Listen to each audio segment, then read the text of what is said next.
King Charles's recurring theme suggests he may offer Harry and Meghan an olive branch.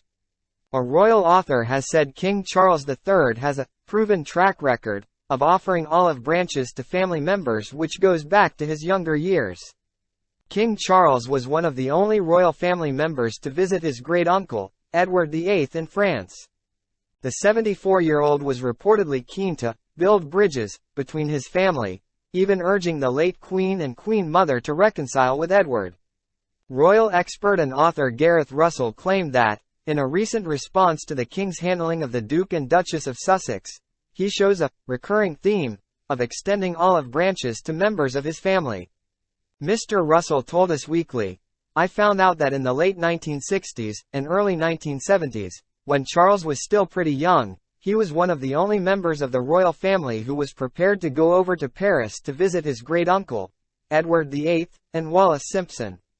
He added, "He said to the Queen Mother and to the Queen, 'I think we should try to build bridges between this side of the family.' He thought his great-uncle and aunt should be brought back into the fold a bit." The author, who wrote the book about the late Queen Mother called Do Let's Have Another Drink, said, "So there is a past track record of Charles doing things like this.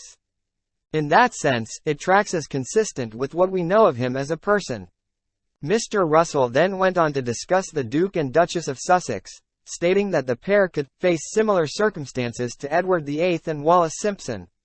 Like Harry, Edward traveled out of the UK when he stepped back from royal duties. Edward lived in Paris, and after moving to France, he thought he would still be an important figure. Much like Meghan, Wallis was born in the US. Referring to the Sussexes as significant now due to large public interest, Mr. Russell said this will fade.